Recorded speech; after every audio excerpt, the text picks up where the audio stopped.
está a comandar uma petição para anular, ou seja, para banir e excluir o partido.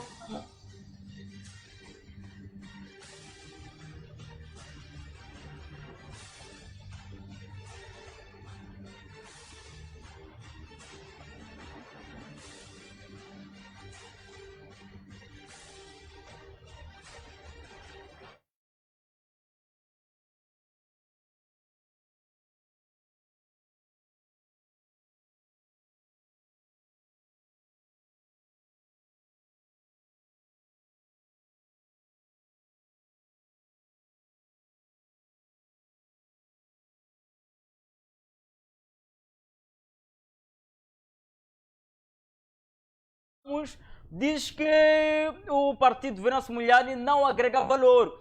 Vamos diz que o partido Anamola não está a agregar valor para a política moçambicana, não está a agregar valor para os moçambicanos. Eles estão a liderar uma petição para a exclusão definitiva, deste formação política Anamola.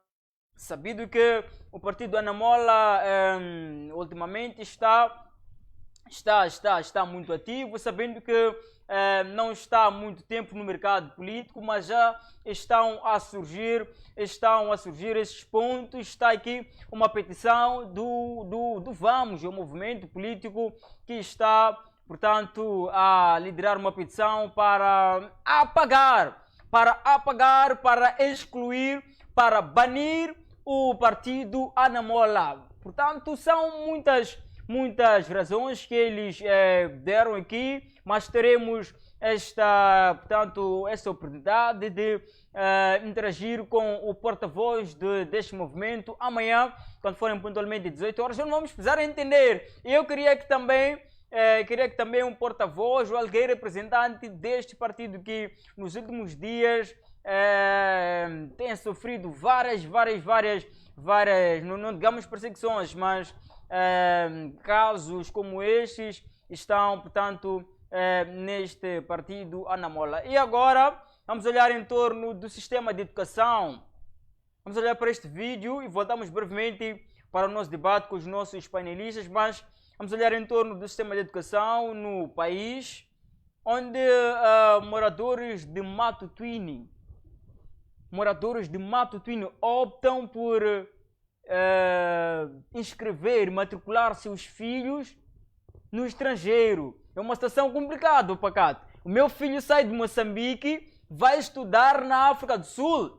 Dia após dia, diariamente, o meu filho sai de Moçambique para estudar na África do Sul, porque o meu sistema de educação aqui em Moçambique não está bom. É um cenário extremamente complicado, é um cenário a se avaliar, é um vídeo a acompanhar dentro de instantes, onde poderemos entender melhor o que realmente estaria a acontecer. Infelizmente não temos aí intervenção dos encarregados, mas podemos ouvir aí alguns depoimentos que apontam para esta suposta falta de qualidade no sistema, portanto, do ensino moçambicano. Eles preferem matricular seus filhos. Saber que de manhã meu filho sai de Moçambique, vai estudar no estrangeiro. Porque o meu sistema aqui em Moçambique não está bom. Vamos acompanhar esse vídeo, Valério, voltamos dentro de instantes. Para nós como governo, porque temos infraestruturas a se degradar, né? Por conta deste fenômeno. Mas nós estamos a trabalhar com a comunidade no sentido de sensibilizá-los a regressar às comunidades próximas. Estamos a falar de Vumindava, Gueveza e outras escolas que nós temos construídas a nível da localidade de Manhoca. Não podemos manter uma escola com professores a pagarem salário só para irem dar aulas um número reduzido de alunos. Estamos a falar de níveis com 3 alunos, 4 alunos, 5 alunos. Mas durante o dia nós vemos a caminhada deles atravessarem para o lado vizinho.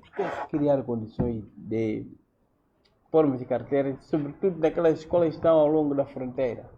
Esse é o primeiro aspecto. O segundo, energia ao longo da fronteira. Porque do outro lado tem energia, as crianças preferem ir lá no outro lado, tem celular, tem aquele carregar. Então, nós temos que fazer isso. É por isso que trabalhamos com a APA, para ver que apoio pode nos dar. Isto é para nós como governo, porque temos infraestruturas a se degradar, né, por conta deste fenómeno. Mas nós estamos a trabalhar com a comunidade.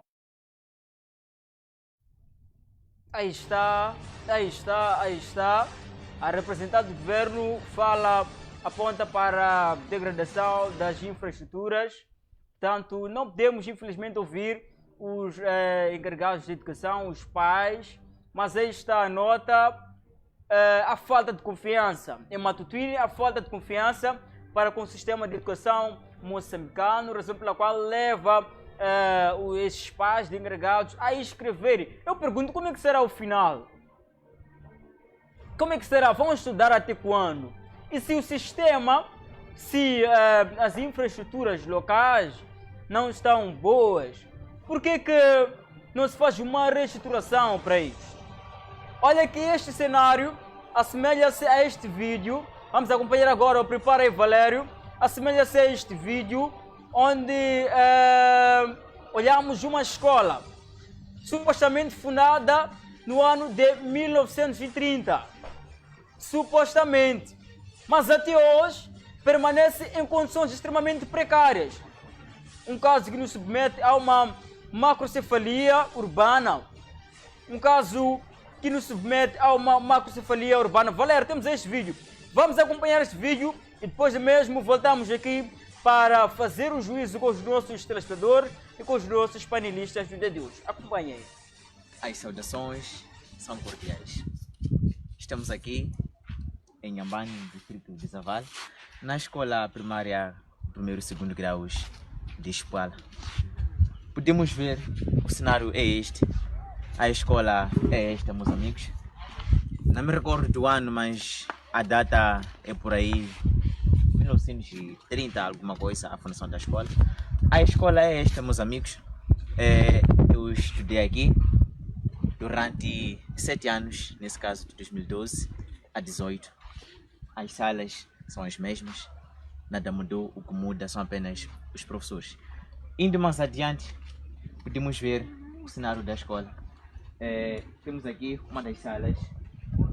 Esta é uma sala de aulas onde albergam mais de 50 alunos.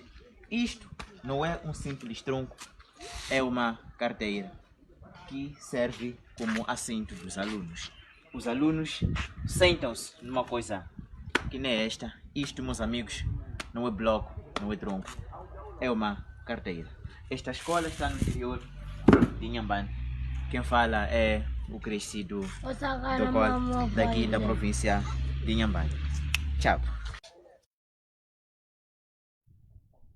É um cenário extremamente triste, é um cenário extremamente complicado, porque vemos que a própria escola, supostamente, segundo este jovem que encontra-se aí neste vídeo amador, é uma escola que desde 1930 até agora está ativa. O jovem ainda volta a citar aí que estudou na mesma escola. Estudou na mesma escola nos anos 2012, mas a mesma permanece em situações totalmente precárias, a mesma permanece em condições totalmente precárias. É que se deve. Aqui se deve. As escolas na cidade de Maputo, que antes não estavam em boas condições, mas hoje em dia na cidade de Maputo estão totalmente condicionadas. Estão totalmente condicionadas. Deveria haver uma simetria. Portanto, é um assunto que vamos analisar com os nossos convidados, também com os nossos telespectadores a partir daí de casa. Boa noite, vou aqui passar a saudar os nossos convidados para o debate de hoje. Tenho aqui do meu lado o crescido do Cole, que é um estudante universitário, e temos aqui do lado o Dr. Elidio Miguel, que é, portanto, empresário. E vamos juntos debater no âmbito do tema empregabilidade em Moçambique. Realidade vs expectativas. Portanto, vamos analisar também os desafios e possíveis soluções em torno deste tema. Mas antes, de avançarmos para o tema, gostava que saudasse os nossos convidados, Dr. Elídio Miguel, também deixasse ficar um ponto prévio se tiver, mas queria também que deixasse um ponto prévio dentro deste cenário que vamos ver há bocado, onde uma escola que teria mais de praticamente 50 anos está ali, permanece nas mesmas condições. O que é que esta situação nos remete? Como é que podemos olhar esta situação? Boa noite, bem-vindo ao Faça Juízo.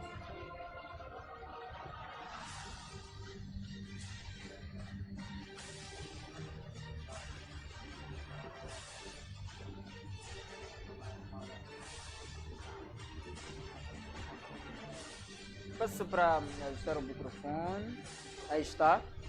Já está. Muito obrigado, Crescense, como eu dizia, pela oportunidade e pelo convite que nos foi formulado para fazer parte deste debate, trazermos aqui algumas ilações em torno destes temas, não é? E de seguida também saudar ao vasto auditório da TTV, uma televisão jovem, uma televisão que de verdade está a trazer uma outra dinâmica no contexto de debates, no contexto daquilo que é a análise do dia a dia dos moçambicanos. E um abraço também para o PCA, o Fred Josias, um jovem muito resiliente. Indo realmente no que me foi colocado como ponto prévio, eu queria usar como ponto prévio uma frase que um filósofo indiano, economista, Amartya Sen diz que o verdadeiro desenvolvimento econômico nota-se pelas liberdades que ele realmente traz para as pessoas.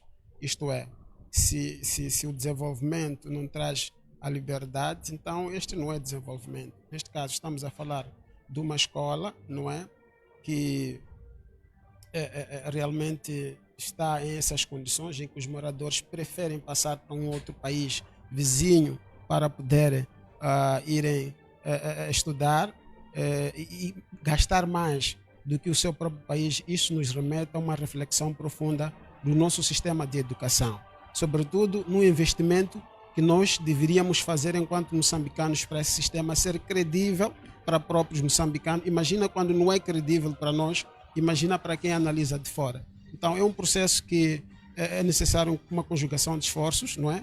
No contexto do sistema de educação, não só, eu costumo dizer, para o sistema todo, tem que haver aqui uma conjugação ou uma estruturação. Então, por aí começa o processo, né? Muito obrigado. Muito obrigado, Dr. Elídio Miguel. Deixa eu ficar aqui na saudação, no seu ponto prévio. Para já vamos a si, Crescido do Colo. Boa noite, bem-vindo ao programa Faça Seu Juízo. Se tiver algum ponto prévio este momento, se quiser também comentar como ponto prévio esta situação que acompanhamos há pouco, esteja à vontade. Boa noite. Muito boa noite. Já não preciso apresentar, porque já foi dito aqui. Como ponto de partida, vendo para estas duas escolas, a questão do ensino no país, que está cada vez mais assim. Vamos ajustar o microfone mais uma vez. Se eu clicar uma vez, já está. Então, dizia eu, a questão do ensino e da educação que se está cada vez mais a degradar. Olha, para o vídeo que aqui acaba de rolar do indivíduo que estava ali a relatar o assunto daquela escola de 1932, olha, eu espero que não me confundam em casa, parece ser eu aí no vídeo, não sou eu, é uma outra pessoa. Não sei. Então, aquilo é um assunto delicado que se precisa debater. Por onde anda o governo? Nesse caso, aquela escola está no interior da província de Inhambane, né? Então, o que significa que tudo é responsabilidade dos encarregados de educação, tudo é por parte daqueles que matriculam seus alunos. E onde é que deixamos, onde é que fica aquilo que é o principal responsável, que é o Ministério da Educação e o governo assim que é. Então vamos adiante continuar com o nosso debate. Muito obrigado, Crescido do Colo. Deixou ficar a sua saudação e o seu ponto prévio em torno deste vídeo que acompanhamos há pouco, que nos relatava a situação de uma escola que há bastante tempo encontra-se em uma situação extremamente complicada, também em torno desta nota de reportagem que nos chega a partir de Matutuini, onde pais encarregados de educação demonstram falta de confiança no que tange ao sistema de educação nacional. Vamos agora entrar no nosso tema principal, o prato do dia, que falamos em torno do emprego no país, desafios e possíveis soluções. Vamos falar também antes da realidade, expectativa versus realidade. Doutor Elidio Miguel, o que lhe vem quando se fala do emprego em Moçambique, olhando para a realidade atual? Muito obrigado. Eu não sei se o micro agora está bom. Acredito que está. Muito obrigado. Falar de emprego em Moçambique é um tema muito delicado e que mexe com alguma sensibilidade do ponto de vista do dia a dia dos moçambicanos. Não só em Moçambique, mas pela África, pelo mundo. Sabemos que a situação de desemprego em Moçambique é uma realidade. E na África do Sul, por exemplo, começando por um país bem vizinho, o desemprego está acima de 30%, não é? E Moçambique não é exceção, tem os seus dados e os outros países. Mas é importante, antes de tudo, falar de dois aspectos importantes que serão analisados, que eu achei que é importante analisar neste debate, que é o emprego e as competências. Esses são dois aspectos importantes que eu gostaria de me centralizar, e centralizando nesse tema, nada melhor que dizer o sentido dessas palavras, não é? Trabalho vem do latim, que significa implicar, ocupar, não é?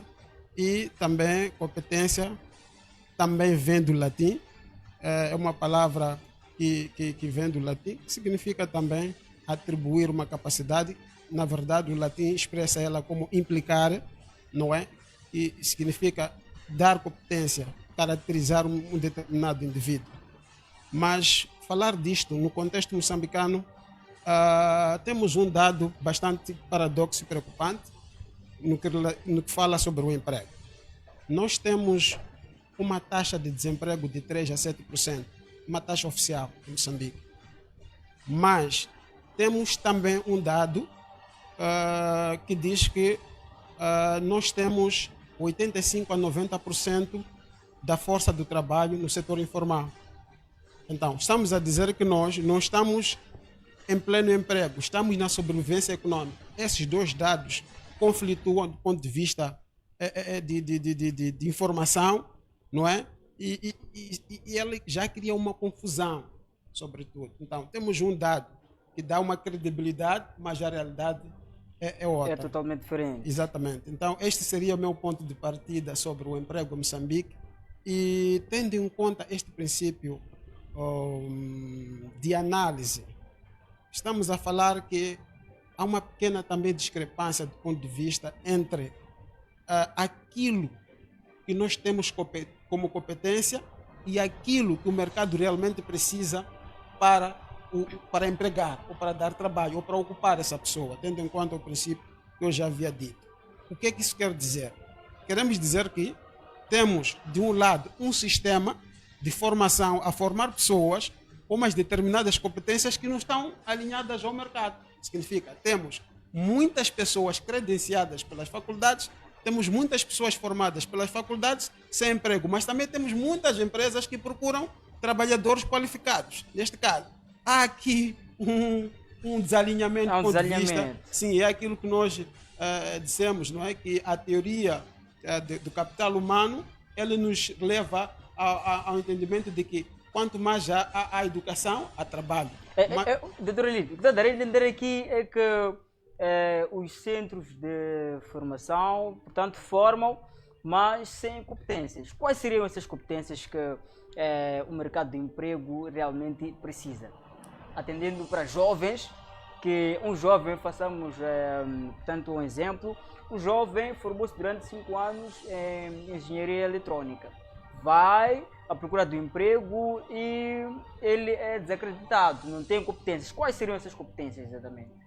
Na verdade, eu só ia trazer uma pequena retificação da sua abordagem no contexto de que não estão qualificados. Elas estão qualificadas, Ok? mas as abordagens estão desalinhadas com a realidade do mercado real. Uhum. O que é que isso quer dizer? Nós temos, por exemplo, um potencial que é agrícola em Moçambique. Nós estamos a formar pessoas para as outras áreas que não se alinham com a realidade. Um exemplo concreto que eu sempre digo, nós temos uma área, né? Temos um espaço, 36 milhões de hectares de terra arável em Moçambique. Mas dados indicam que nós temos menos de 20% desta terra que é explorada. Ok. Versus a isso, nós temos a grande número de importação de comida para o país. Em 2004, por exemplo, 2024, recentemente, o país gastou 441, estava a dizer recentemente, 2024, o relator da FAO mostra que Moçambique gastou 441 milhões de dólares para trazer o arroz em Moçambique. Mas nós estamos a usar um espaço de terra que é menos de 20% dos 36 milhões de hectares que nós temos. Isto é a mesma coisa dizer que nós temos uma Ferrari numa autoestrada e estamos a andar a 20 km por hora.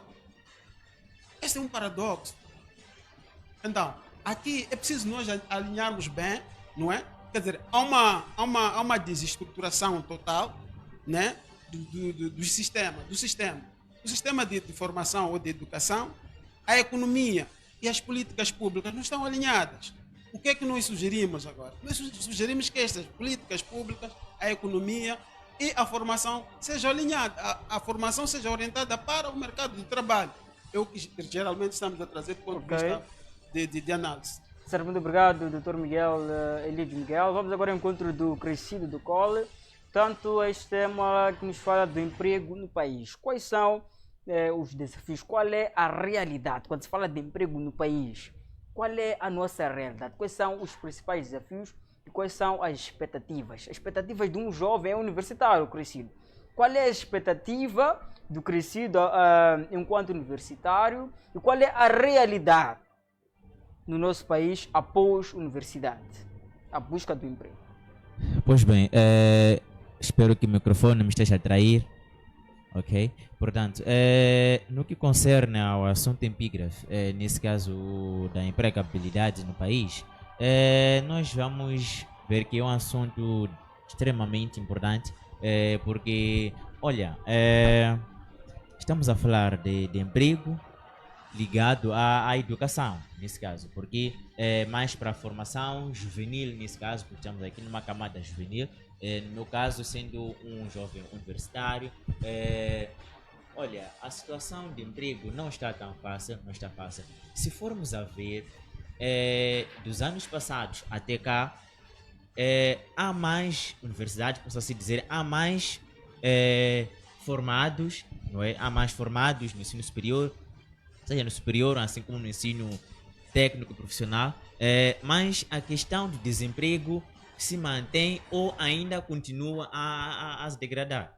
Portanto, é um assunto bastante delicado.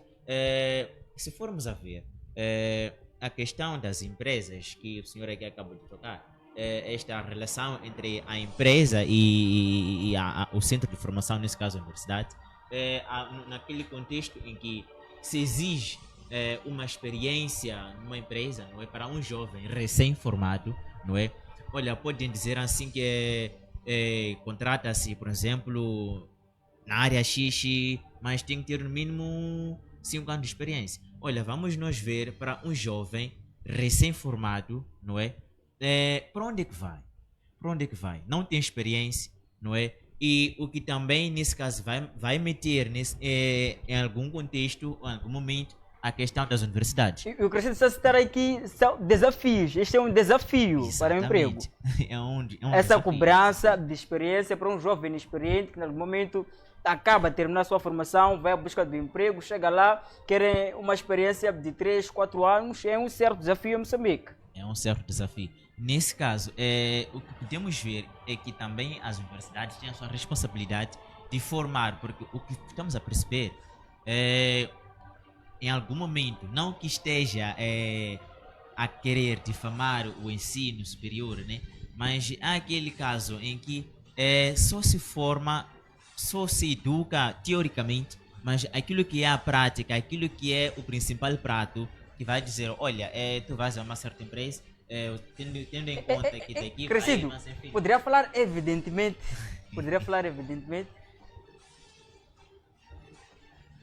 com evidência. O Crescido está aqui a dizer que em algum momento tem se formado jovens teoricamente, mas não na prática. Há alguma evidência para isto, Crescido, de concreto para Moçambique, cidade de Maputo? Ou tem uma experiência com isto? Nós estaríamos a falar de um senso geral, né? Uma forma generalizada, assim que é. Então, Pode continuar, uma forma generalizada nesse caso. Aqui temos o quê? Quando estamos a falar da formação teórica, não é? Da formação teórica, que só se vai explicar a matéria nesse caso. Mas, olha, ora vejamos, pode ser que esteja a fazer curso de jornalismo, assim que é, mas só se vai ensinar a teoria. Não se vai mostrar como é que se pode ficar, como que se pode comportar dentro de uma empresa quando você estiver lá a fazer as suas entrevistas e tal, estiver lá no campo de trabalho. Então é mais por aí a situação da formação teórica. Aí são desafios. Até São agora desafios. deu desafios. Exatamente. Crescido quer dizer que o principal desafio é esta cobrança de experiências para um jovem recém-formado e também, portanto, falou que citou o processo, o sistema de formação. Diz que em algumas das circunstâncias forma-se apenas teoricamente e a falta de prática contribui bastante para esta falta, assim que é em acesso ao emprego. Doutor Miguel, portanto, olhamos para Moçambique, jovens. Em Moçambique há maior percentagem de jovens, portanto, desempregados, mas a maioria deles estão formados, estão com diplomas em casa. Como é que nós podemos vencer esta situação? Bom, eu não sei se o microfone também não está me atraindo. Não, fique à vontade, está tudo bem. Muito obrigado. Nós temos aqui, eu chamaria desse fenômeno, o fenômeno mismatch. Okay. É um fenômeno de incompatibilidade entre as competências que as universidades, o sistema de ensino traz e a realidade que Moçambique tem. O que é que está acontecendo? Nós temos aqui, se for a ver, nas últimas décadas, houve muita expansão do ensino superior em Moçambique. Não só em Moçambique, no mundo em geral. Também teve uma expansão dos institutos técnicos profissionais, entre outros. Mas o sistema que é usado, ou, vamos dizer, a currícula que eles usam, que é aprovado, que foi garantido para o desenvolvimento de Moçambique, este não oferece, não é? Não oferece competências reais para explorar aquilo que é a potencialidade que Moçambique tem. Estou a falar, eu falei só um exemplo concreto da agricultura. Um exemplo concreto. Só para teres uma ideia, em Moçambique eu falo muito da agricultura porque é um setor que muito opero. Estou a falar, por exemplo, na produção agrícola. Em cada 10 toneladas que nós produzimos, 3 não chegam ao mercado, não geram renda, não geram emprego. Em cada 3 toneladas que nós produzimos, destas toneladas, uma não chega ao mercado, não gera renda, não gera emprego. Aliás, faria uma pergunta retórica, já que você que está a dar a pergunta, eu a responder. Dos 441 milhões de dólares que o governo gastou para comprar arroz para o país, eu pergunto, onde é que está esse dinheiro agora? Está em Maputo? Está em Chimoio? Está no país? Não, está naqueles países onde foi comprado o arroz. Aquele dinheiro foi gerar emprego lá, foi gerar renda lá, foi desenvolver aquele país. Mas nós com uma terra, com capacidade de irrigação, com rios, com jovens formados, embora com esta lacuna de indução em áreas de conhecimento, como estava a dizer o colega, é muita teoria, muito menos prática. O que nós podemos melhorar? Então, o que é que estamos a dizer? Estamos a dizer que aqui há esse mismatch estrutural, que é um desalinhamento estrutural entre aquilo que o mercado realmente precisa e aquilo que realmente as escolas de formação e a economia. Economia por quê? Porque a economia ela vai apoiar aquela que é a iniciativa individual. Estamos a falar também das políticas públicas em si, estão desalinhadas ao próprio processo de desenvolvimento que nós queremos. Logo, é um dos grandes desafios que a gente tem enquanto jovem. Eu já vou dizer um exemplo concreto, enquanto lançamos no passado, dia 12 de março, com a Associação Nacional de Jovens Empresários, uma vila agrária que vai ser implantada no distrito de Barua, aliás, distrito de Vanduzi e Manica, que é um desafio para estruturação produtiva e integração de mercados no corredor da Beira. Essa mesma estruturação que está-se a pensar na agricultura é a mesma que tem que ser feita no processo de ensino. Só para, antes de mesmo me cortar, eu queria dizer uma coisa. Nós, em vez de expandirmos o sistema de educação entre outros sistemas ou entre outros aspectos, devemos parar para estruturar. Por quê? Se nós não estruturarmos, estaremos a expandir uma coisa desalinhada. Okay. Logo, não vai trazer resultado. Então, é mais ou menos um desalinhamento que existe entre esses. Um desalinhamento. Então, ficamos apenas com menos de 5 minutos. Gostava que desse aqui suas últimas considerações, mas ainda poderia dizer-nos aqui que para os jovens que encontram-se nesta situação, alguns estão formados, alguns não, mas estão à busca de emprego. Pelo que vemos em Moçambique, a busca do emprego dos sonhos continua a ser um sonho mesmo para jovens qualificados. E o que é que estes jovens poderiam fazer em algum momento para mitigar esta situação? Últimas considerações. Tem-se dito que o mercado só se não garante justiça social, não garante liberdade. Temos jovens a pensar global sem oportunidades locais. Logo estão presos, não são livres os jovens. Os jovens moçambicanos, do ponto de vista de análise, estão presos. Logo, nós temos a política do empreendedorismo, devem apostar no empreendedorismo, igual o exemplo concreto. Eu tenho uma marca chamada Mr. Agronuts, passa publicidade, que é uma manteiga de amendoim, esteve na Facim